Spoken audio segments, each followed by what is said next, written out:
En tant que photographe sur Instagram, comment créer efficacement son contenu, comment choisir quoi publier et quand publier. On parle donc de contenu sur Instagram et c'est juste après ça.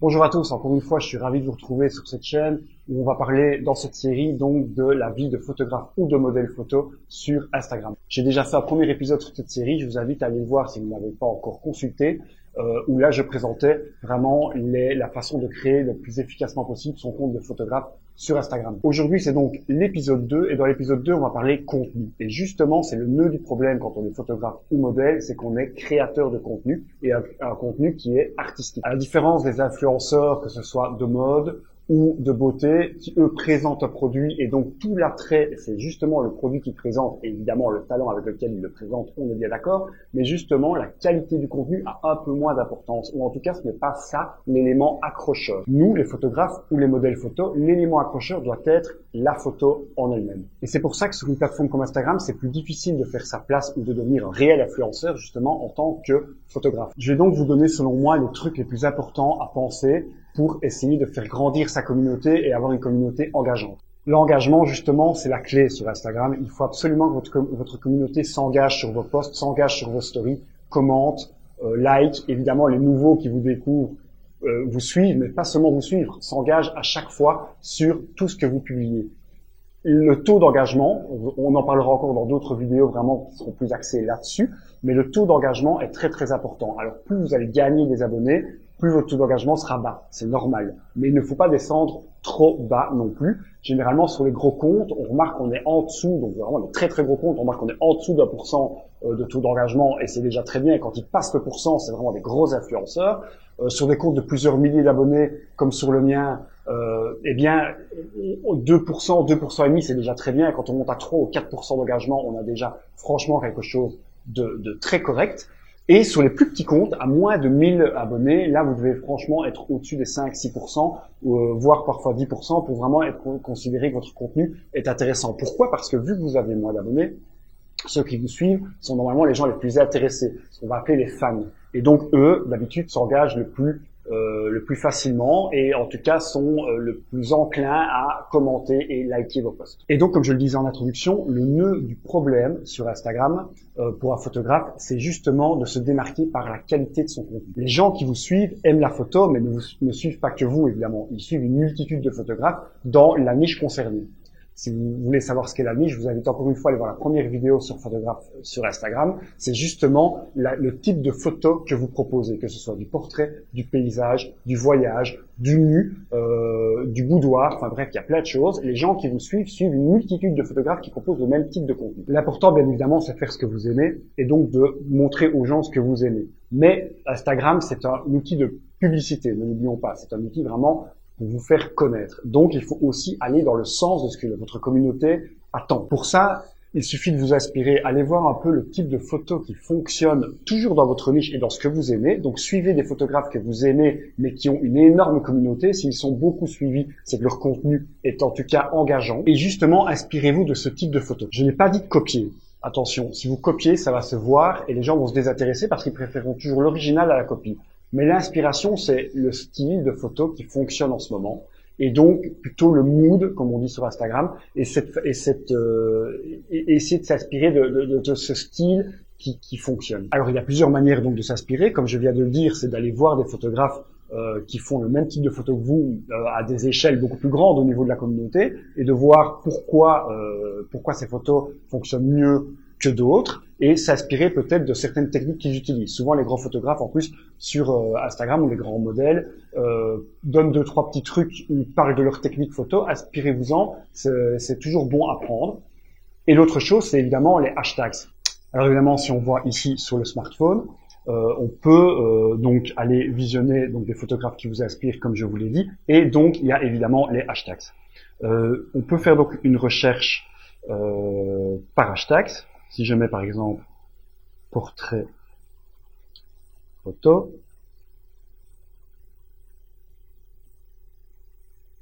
Il me propose plusieurs hashtags et je peux aller voir. Donc généralement, il me propose par pertinence ou par succès. Et donc, vous voyez, c'est indiqué sur la gauche. On a soit des profils qui ont le nom portrait dans leur nom, ou alors on a des hashtags avec le mot portrait. Si on va sur portrait photographique, il y a un hashtag très très général. On va aller voir ce qui fonctionne. Et donc ceux les plus populaires. Donc, vous avez d'abord les plus populaires ici devant, et vous avez aussi les plus récents. Les plus récents, ça pourra nous servir pour autre chose, on verra dans une autre vidéo, pour l'engagement. Là, on va regarder les plus populaires et on voit ce qui marche le mieux selon l'algorithme d'Instagram. C'est pas spécialement le plus de likes, c'est pas spécialement le plus de commentaires, c'est pas spécialement le plus de sauvegardes. Ça aussi, on parlera de l'engagement dans une autre vidéo. C'est un ensemble de tout ça, mis en rapport au compte qu'il a publié. Donc voilà, mais en tout cas, c'est ceux qui ont le plus de succès.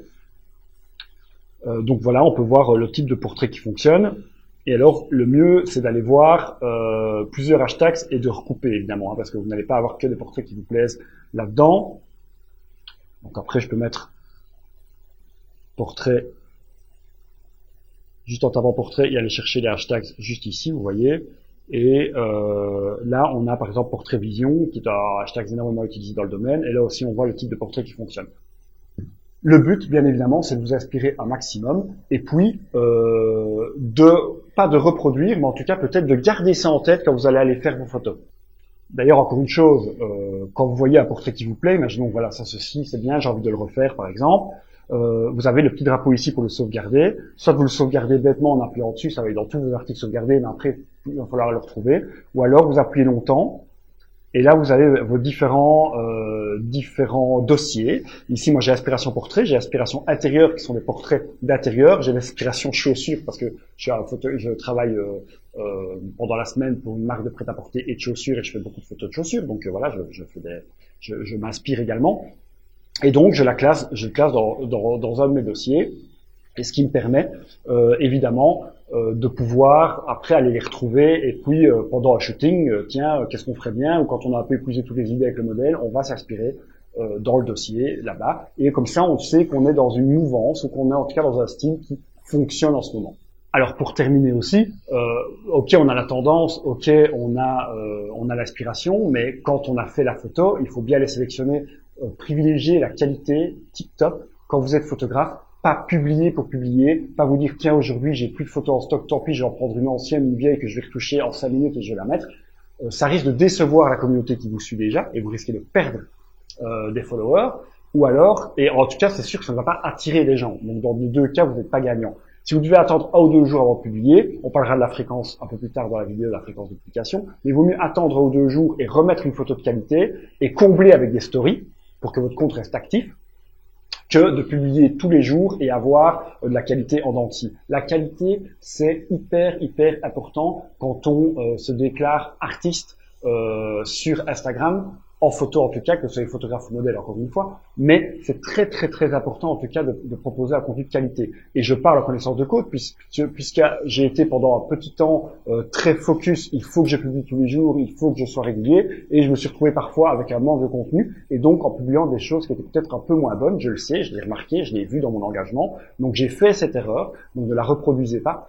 Si vous n'avez pas quelque chose de top à publier, attendez un petit peu. N'attendez pas trop longtemps, évidemment. Si vous voyez que vous êtes vraiment à court de contenu, il faut en recréer, très vite. Mais en tout cas, toujours de qualité et en réfléchissant à ce que vous faites. Vous avez votre contenu, qu'il est de qualité, vous devez le publier, mais pas n'importe comment, bien évidemment. Et donc, il y a des choses à ne pas oublier. Il y a évidemment la légende qu'on appelle la captation sur Instagram. Donc, c'est tout le texte qui va accompagner votre photo, et les hashtags. Ce sont deux choses différentes. Ce sont des sujets que je reprendrai également dans les prochaines vidéos de cette série Photographe sur Instagram, où je vais vraiment expliquer la stratégie des hashtags et la stratégie de la captation pour attirer de l'engagement. Parce que n'oublions pas que la principale chose que vous devez garder en tête sur Instagram, c'est provoquer, engager votre communauté. C'est super important pour que votre publication soit vue par d'autres.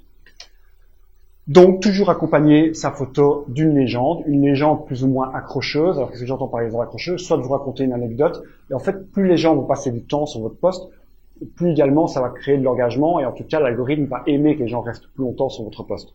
Donc il y a différentes techniques. Vous pouvez faire un post déjà avec plusieurs photos.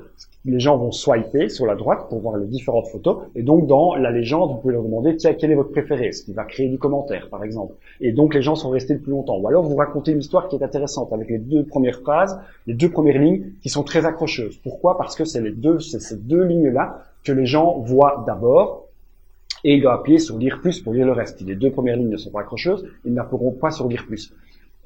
L'important, c'est vraiment provoquer autre chose que du like. Le like, vous pouvez l'avoir assez facilement si la photo est bonne, si vous faites du contenu de qualité. Les gens, en voyant passer ça dans leur fil d'actualité, risquent de liker. Mais il faut savoir que l'algorithme, et on en parlera encore dans d'autres vidéos sur l'engagement, considère le like comme le plus petit engagement, celui qui a le moins d'influence sur la visibilité de votre post. Pourquoi? Parce que c'est très facile de liker sur Instagram que de laisser un commentaire ou de sauvegarder la photo. Les choses comme ça, ce sont vraiment des choses qui demandent plus d'engagement, plus de temps, et les gens le feront simplement s'ils sont vraiment intéressés par votre contenu. Je reprends encore le téléphone et qu'on va dans mon fil d'actualité. Donc vous voyez, il y a beaucoup de portraits bien évidemment et des pubs, hein, ça c'est sûr. Mais il y a beaucoup de portraits photos puisque c'est ce que je suis au maximum puisque je suis photographe de portraits. Et donc vous voyez que on a d'abord deux, trois petits mots et si on veut lire la suite de la captation, il faut appuyer sur lire plus. Alors on a différentes stratégies. Par exemple ici, il a décidé de ne pas mettre plus de texte pour être sûr que tout ce qu'il a voulu dire se voit sur la première ligne et puis après on passe directement au hashtag. Ou alors ici, là j'avais déjà appuyé sur lire plus. Ici, on a à chaque fois une petite ligne. Et vous voyez, il y a peu de gens qui créent vraiment du commentaire engageant. Voilà, ici aussi, on a toujours qu'une ligne. Il y a beaucoup de gens qui privilégient de mettre qu'une seule ligne en se disant de toute façon les gens n'iront pas la suite.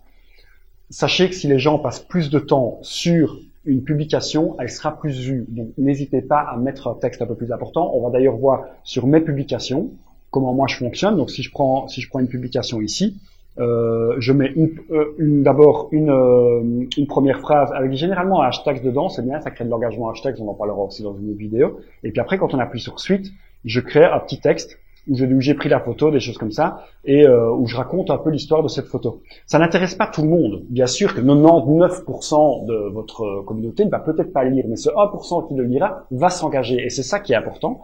Donc parfois, il faut faire beaucoup d'efforts pour peu de monde, mais ce peu de monde peut faire la différence. Si on le voit encore ici, par exemple là, voilà, je parle de ma chaîne YouTube et donc ça permet aussi aux gens peut-être de découvrir une autre facette de mon boulot. Là ici, je pose des questions. Savoir ce que les gens ont fait. Parfois, c'est peut-être pas en rapport avec la photo, hein, mais je demande ce que les gens ont fait de leur journée, etc. Ça me permet de générer un peu plus de commentaires. Ça, c'est très très important. Générer de l'engagement via votre captation. Il y aura encore une vidéo qui sera plus axée là-dessus et sur les hashtags. Mais voilà, déjà, n'oubliez pas de mettre une captation qui est intéressante sur votre vidéo. Et également, il y a les hashtags. Les hashtags, et vous savez qu'Instagram permet d'en mettre maximum 30. Alors, il y a un débat énorme. Vous pouvez voir 1 million de vidéos sur YouTube qui vous disent combien de mettre hashtags, il faut en mettre que 7, il y a des études qui ont montré que c'était 13, machin bazar. Moi, je pars du principe que si Instagram permet de mettre 30 hashtags, c'est qu'on peut en profiter et mettons-en 30. Si vraiment Instagram ou l'algorithme n'aimait pas qu'on mette 30 hashtags, eh bien, il changerait leurs règles et baisserait le nombre de hashtags maximum sur une publication. Tant qu'on peut en mettre 30, mettez-en 30. C'est 30 chances en plus d'avoir de l'engagement. Pourquoi? Parce que votre publication peut être vue par les hashtags, donc mettez bien des hashtags sur votre publication. Maintenant, ne mettez pas n'importe comment. On verra aussi dans une vidéo comment choisir ces hashtags. Je vais un petit peu en parler tout à l'heure à la fin de la vidéo. Il y aura vraiment une vidéo là-dessus. Donc c'est une vidéo sur l'engagement, mais mettez bien des hashtags et allez-y jusque 30. Enfin, moi en tout cas c'est mon avis. Si c'était mal d'en mettre 30, Instagram interdirait d'en mettre 30. S'ils permettent d'en mettre 30, mettez-en. Donc d'ailleurs ici, vous voyez comment je répartis mes hashtags. Je répartis mes hashtags une première manière en dessous de la captation, en laissant des espaces. On verra aussi comment je construis ma captation un peu plus tard dans la vidéo. Et dans les commentaires, donc j'ai différents commentaires, vous voyez que le premier commentaire, il est posté par moi où je mets les autres hashtags. C'est 30 hashtags maximum. Non, mettez pas 30 plus 30, ça fonctionne pas. Mais mettez-en 15 et 15 par exemple. Ça permet de ne pas avoir une captation trop chargée d'hashtags, c'est vrai que c'est pas très joli. Vous pouvez même par exemple en mettre 3 ou 4 et mettre tout le reste dans les commentaires, ça peut fonctionner aussi. Moi je les répartis en deux, mais voilà, ça permet d'avoir quand même une captation plus aérée. Donc les 30 hashtags mettez-les, mais répartissez-les dans votre captation et sur les commentaires par exemple. Et donc pourquoi mettre des hashtags? On peut le voir en regardant les statistiques par exemple. Vous voyez que cette photo elle a été vue 3604 fois via les hashtags. Et grâce à ça, j'ai 70% des comptes qui ont vu la photo qui n'étaient pas de mes abonnés. C'est ça qui est très important, ça permet de générer et d'agrandir sa communauté. Les hashtags sont très importants pour ça.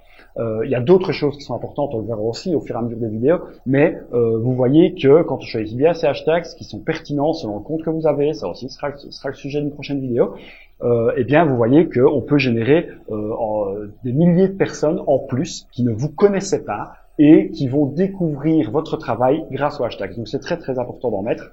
Ne vous en privez pas. Et comme je vous l'ai dit, donc répartissez-les bien dans la captation et dans les commentaires. Donc alors maintenant qu'on a notre contenu de qualité, maintenant que on sait comment rédiger son petit texte et ses hashtags, c'est quand le faire, à quelle fréquence et de quelle manière ou en utilisant quel outil. Donc là c'est vraiment de la publication pure et comment le faire. Eh bien, le mieux, en tout cas de mon expérience, c'est de publier tous les jours. Mais comme je vous l'ai dit précédemment, si c'est pour publier du contenu médiocre, ne le faites pas, publiez tous les 2 ou 3 jours. Si vous êtes photographe de portrait, moi ce que je fais dans un shooting, c'est que j'essaye de sortir 15 à 20 bonnes photos de mon shooting avec un modèle. Ben en fait, 15 à 20 bonnes photos, c'est 15 à 20 jours de publication. Donc on est déjà parti sur un demi-mois, voire 3 semaines de publication sans problème avec un shooting. Donc si vous faites 2-3 shootings par semaine, vous êtes parti pour pas mal de temps de publication. Donc c'est bien aussi d'alterner et de pas mettre du contenu qui vient du même shooting à la suite, parce que ça risque de lasser les gens. Donc faites 2-3 shootings avec 2-3 modèles différents, ou faites, si vous êtes photographe de paysage, 2-3 excursions à des endroits différents, urbains, et puis quelque chose de peut-être plus champêtre ou des choses comme ça, et ça permet d'alterner votre compte et de surprendre votre communauté, qu'elle n'est pas tout le temps la même chose. Mais voilà, c'est bien de pouvoir publier tous les jours. Au début, quand on démarre, c'est vrai qu'on n'a peut-être pas assez de contenu pour publier tous les jours, donc publier tous les 2-3 jours. Ne restez pas une semaine sans publier, c'est beaucoup, et les gens vont se désintéresser. D'ailleurs, petite anecdote, donc là pour le moment on est en confinement, mais j'ai énormément de travail et de création de contenu pour mon employeur principal, parce que voilà, chez nous ça ne s'arrête pas. Et donc j'ai pendant une semaine à 10 jours beaucoup moins publié. J'ai publié 2 à 3 fois par semaine, alors que mon compte a l'habitude de voir une nouvelle photo apparaître à chaque fois, et donc mes abonnés voient une nouvelle photo tous les jours. Eh bien, alors que j'étais en réelle augmentation toutes les semaines, sur cette dernière semaine, j'ai perdu 50 à 60 abonnés d'un coup. Alors pourquoi? Simplement parce que mettre du nouveau contenu avec les hashtags, comme on l'a vu, et donc toucher des nouveaux comptes, ça va attirer des nouvelles personnes. Et le but d'Instagram, c'est par jour attirer plus de gens que de gens qui vont partir. Parce que tous les jours, vous aurez des gens qui partent. Et plus vous aurez une communauté importante, plus vous aurez des gens qui partent. Pourquoi? Parce que déjà, il y a le fameux phénomène Instagram qui est incontournable, qui est le follow and follow. Donc c'est les gens qui vous suivent en espérant que vous allez les suivre en retour. Et si vous ne le faites pas après quelques jours, ils se barrent. C'est une pratique qui n'est pas très honnête, mais qui existe et on doit faire avec. Donc elle existera toujours sur Instagram.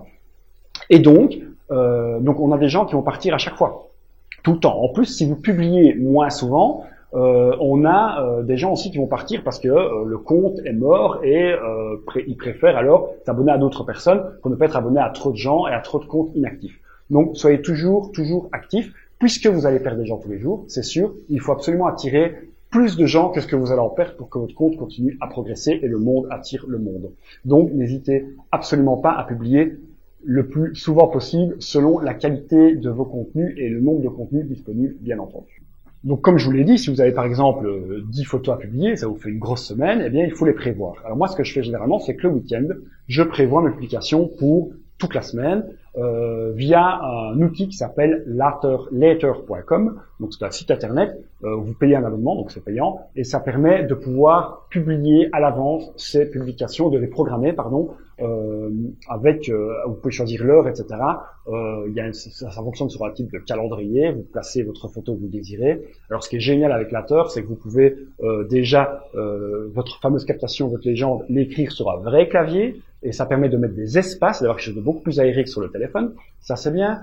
Ça permet donc de choisir son heure, ça permet de mettre les hashtags aussi, ça permet de mettre les hashtags en commentaire, puisque vous pouvez aussi programmer le premier commentaire sur Later, donc ça c'est super bien aussi. Vous pouvez taguer les personnes sur la photo, donc c'est des personnes qui vont recevoir une notification quand vous allez publier, comme quoi ils sont identifiés sous la photo, ça c'est bien aussi de le faire.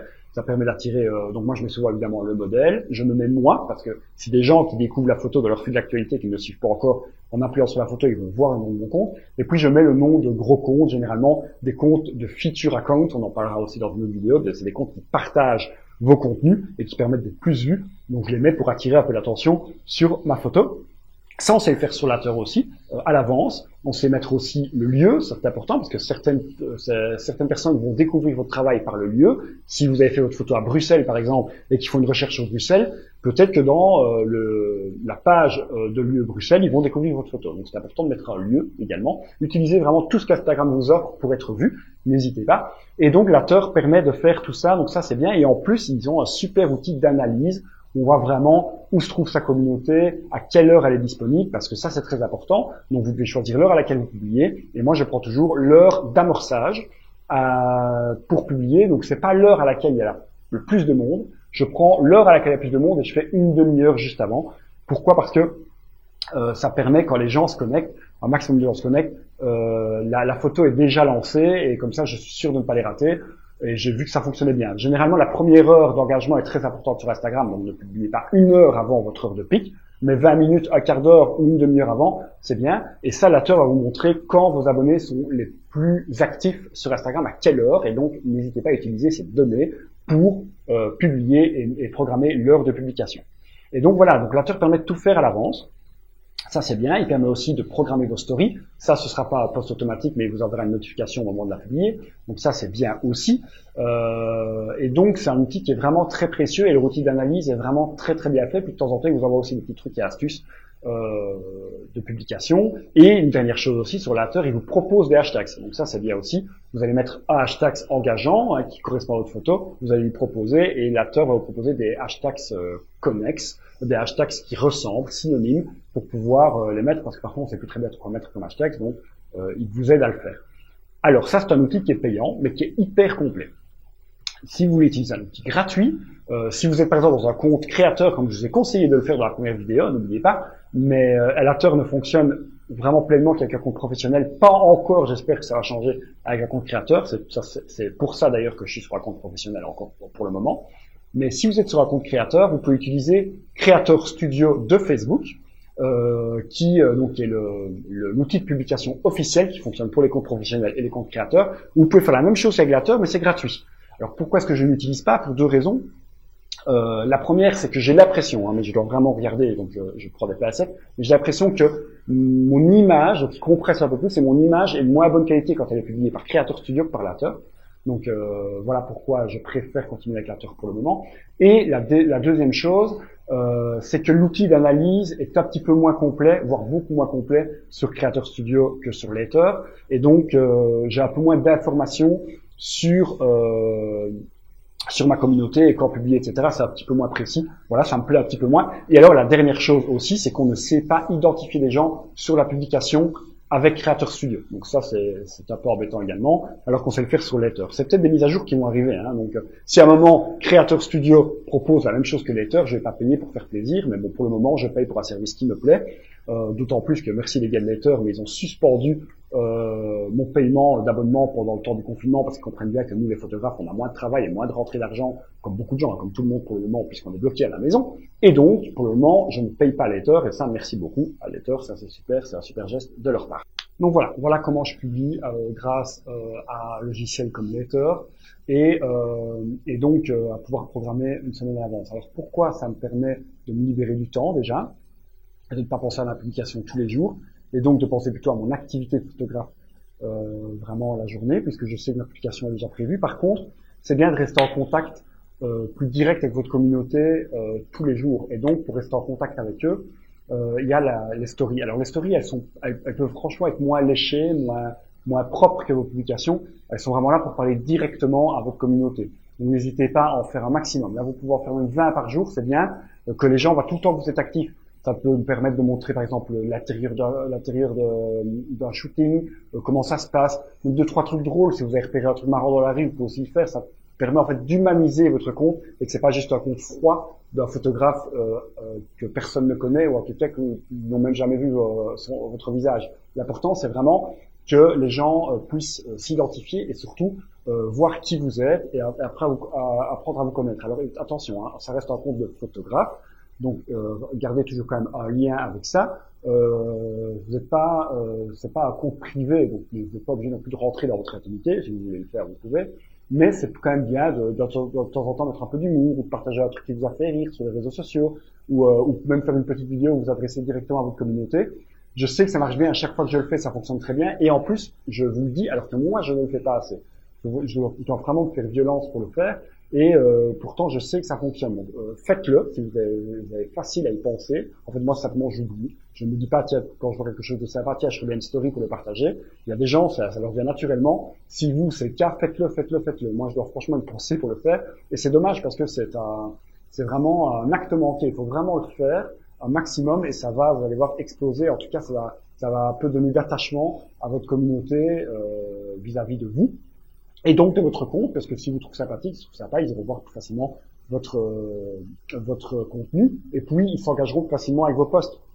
Simplement parce qu'ils auront l'impression de vous connaître un peu plus et puis ils auront envie de vous faire plaisir et que ça fonctionne. Donc, n'hésitez franchement pas à le faire. La story, c'est super important. Voilà, cette vidéo sur le contenu est maintenant terminée. Il y aura d'autres vidéos vraiment sur l'engagement. Je vous expliquerai exactement comment fonctionne l'algorithme. En tout cas, de ce que j'ai appris de l'algorithme, personne ne sait vraiment comment fonctionne l'algorithme. Même les gens sur Instagram, je suis pas sûr qu'ils le savent. Mais en tout cas, il y a des choses clairement qui fonctionnent et d'autres qui ne fonctionnent pas avec l'algorithme Instagram. Et ça, on en parlera pour vous aider vraiment à être encore plus vu et augmenter votre communauté. Si vous avez aimé ces vidéos, n'hésitez pas à mettre des commentaires. Si vous avez des petits trucs à donner sur votre compte Instagram ou des questions à poser, mettez-les également en commentaire. Des petits pouces vers le haut, ça me ferait super plaisir. Abonnez-vous à la chaîne si ce n'est pas encore fait, il y aura plein d'autres contenus. On va encore parler de matériel dans la prochaine vidéo. Celle qui va venir le plus prochainement, je parle de matériel et on va reparler un peu d'objectifs photo parce que ça aussi c'est important. Donc restez bien abonnés à la chaîne, ça me fait super plaisir en tout cas que vous soyez de plus en plus nombreux et que cette chaîne grandisse, ça me fait super plaisir. Et allez voir mon compte Instagram aussi, le lien est juste ici en bas de la vidéo. Ça me ferait plaisir aussi que vous me donniez du feedback et donc de l'engagement sur mes posts. Merci beaucoup et à très bientôt. Salut, ciao!